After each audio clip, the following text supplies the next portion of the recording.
אמר אמר אמר רבי אלעזר, אמר רבי חנינא.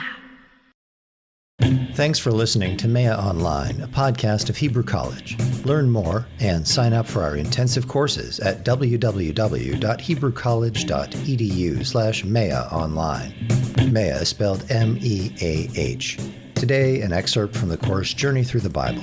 We take a look at the nature of biblical historical texts and prophecy, both in the Bible and in antiquity. Our instructor is Professor Marc Brettler from Duke University.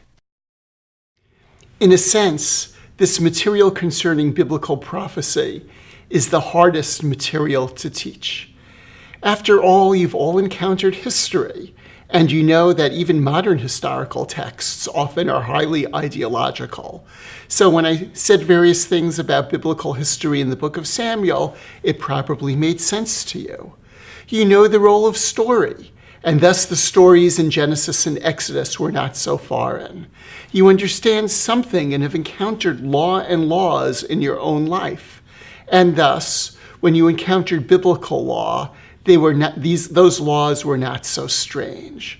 But prophecy? How many of you have prophecy as part of your everyday life? So imagine for a moment, and I am taping this in Durham, North Carolina, where I live and where I teach, that I got up on a soapbox in a park near me called Trinity Park in Durham, North Carolina, and started speaking just like the prophet Amos, and said, "For the 3 sins of the people of Durham, and for 4 I shall not forgive it. You do not give enough charity. You turn away the homeless. You do not deal properly with the mentally ill. You do not feed the hungry. Therefore, says the Lord of hosts, a fire shall come out from Durham, a conflagration from Trinity Park. It will devour your houses. It will ruin your gardens." I would imagine that within 2 or 3 minutes from the time that I started speaking this, someone would have called the police and I would have been carted away to one of the psychiatric units at a Duke hospital. Or to take an analogy from elsewhere in prophecy that I asked you to read about concerning the prophet Elijah. Just imagine that someone was trying out as a rabbi in your synagogue. And I know the way this is often done these days is initially he or she sends you a video showing their ability, in particular their speaking ability. Imagine that this person was wearing not a suit and tie or a fancy dress, but rather some sort of animal skin was draped over him. And this person entered into a room, and the people in the room made fun of him. He glanced at those people, cursed them, and all of a sudden a bunch of she-bears came out of the background and devoured the people who were not treating the rabbinical candidate properly. Would you want to hire that individual? But again, that is a story that is told about Elijah at the very beginning of the book of Kings. Thus, prophecy is very difficult to understand, and it should not simply be understood as people who are psychics, but is a much more complicated phenomenon. Israel was not unique in the ancient Near Eastern world in believing that particular individuals had prophetic abilities, at least at particular times. A basic assumption in the ancient Near Eastern world is that a god's notions, or gods with the apostrophe after the S, notions about what is going to happen in the future is visible in this world. Thus, in ancient Mesopotamia, and please take a moment and look at this slide, the idea was that people can understand what gods wanted or what gods thought might happen in the future based on omens. So, for example, in Mesopotamia, a very important social role was that of the omen priest, who would sacrifice a sheep and then would open it up, would take out its liver, and based on the shape of the liver of the sheep, would be able to prognosticate what is going to happen in the future. Thus, again, a predominant notion in the ancient Near Eastern world was, we know what the gods want because the gods make it clear to us in one way or another. Israel was unusual, but not totally exceptional in believing that God spoke to people, showed people visions, and these individuals, whom we call prophets, then shared these visions or what they heard, either with a king or with the population as a whole.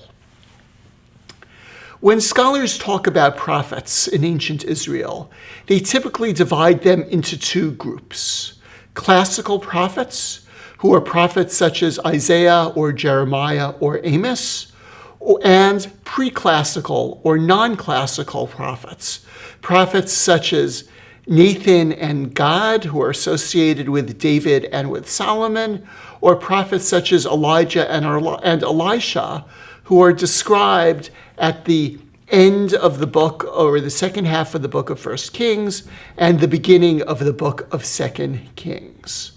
The pre-classical prophets are typified by the following.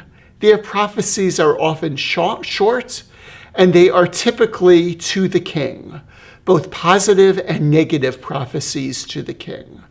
They also frequently perform miracles, such as miracles of multiplying bread, miracles of reviving dead children, or miracles of bringing she-bears out of the forest to kill various children who do not treat you properly.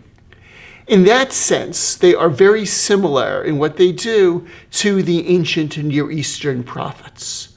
The classical prophets are really quite different.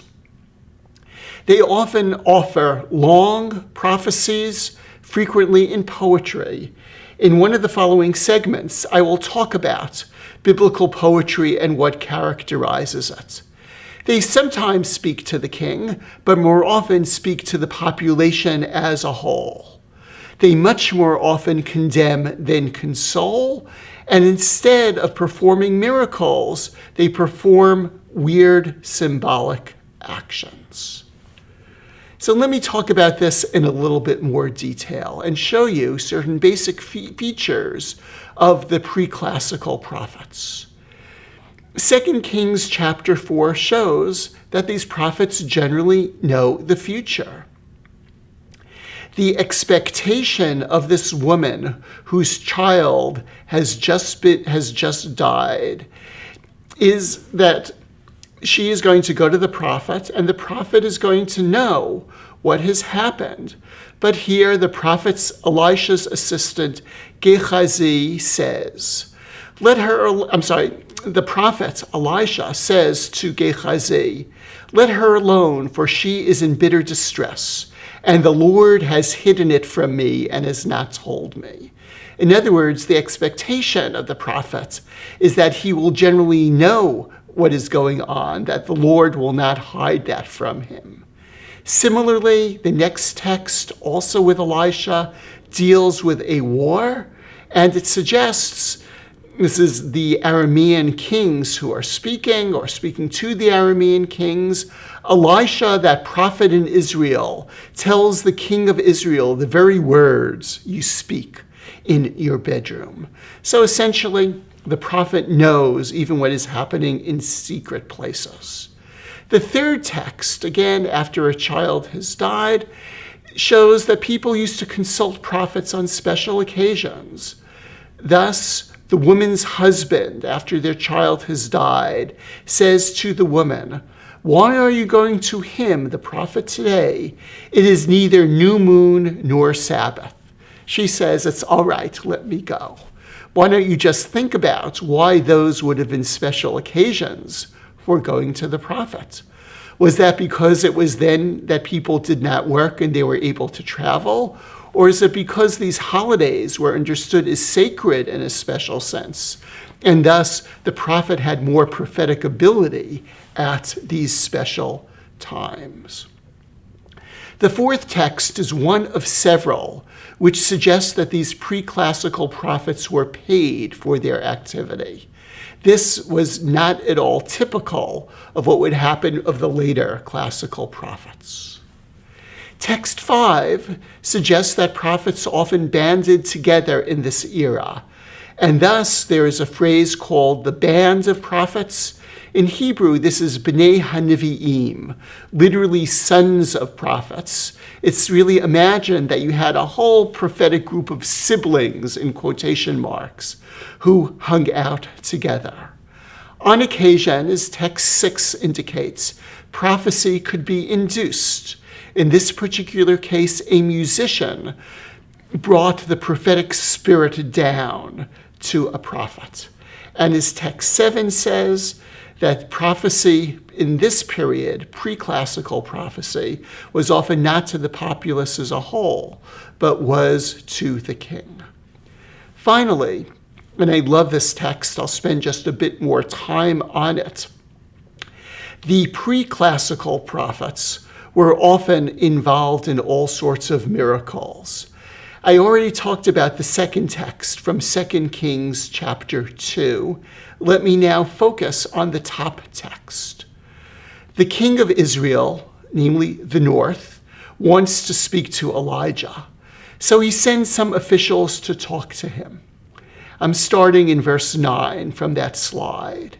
Then he, the king, sent to him Elijah, a captain of 50 with his 50 men.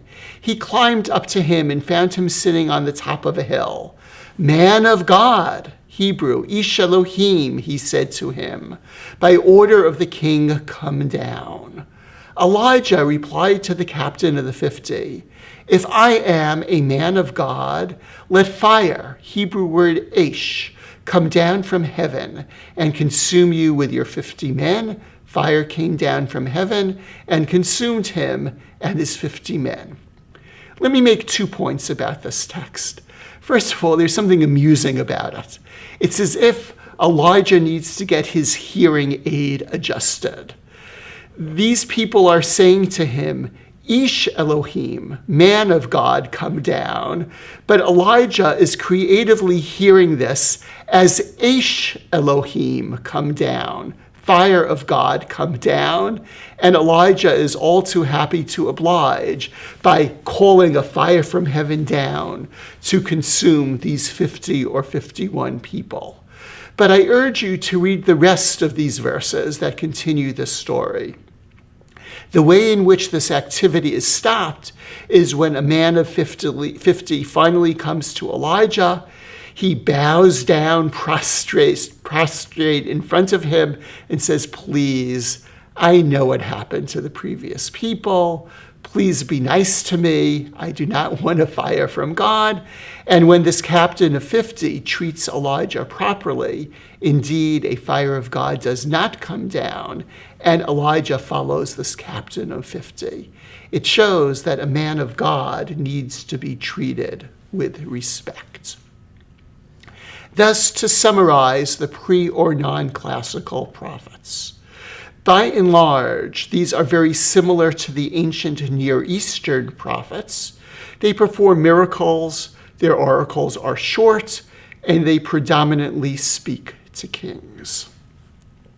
In contrast to that, the classical prophets are fundamentally different, as this chart shows. Please take a moment to look at this chart, and I ask a question, perhaps not even rhetorically. Given how different the pre-classical and classical prophets are, should we really use the word prophet for both of them? In other words, they are fundamentally so different that perhaps we should use different words. And indeed, at least in the Bible, Often the pre-classical prophets are called an Ish Elohim, a man of God, rather than the typical term for a biblical prophet, such as Isaiah or Amos, a Navi. This different terminology might really show that the Bible itself thinks that these two types of prophets are fundamentally different. Thus, even the similarities really reflect differences. So they both perform unusual actions. But when the classical prophets perform these unusual actions, such as Ezekiel building a model of the city, lying on one side, then lying on the other side, they are for didactic purposes, while the pre-classical actions, which are unusual, really reflect on the power of the prophet. They both rebuke, Roman numeral number 2 on this slide, but when the pre-classical prophets rebuke, it is typically the king whom they are rebuking in very short prose oracles. In the case of the classical prophets, we have long rebukes, which are often in poetic form and are to the population as a whole. Finally, even though they both know the future and predict the future, again, these pre-classical prophetic predictions are very short. The classical ones are long and poetic and are often conditional, suggesting that this bad future will only transpire if the people do not repent. Thus, it really is a very good question of whether or not a single term, prophecy, can cover what both the classical and the pre-classical prophets do.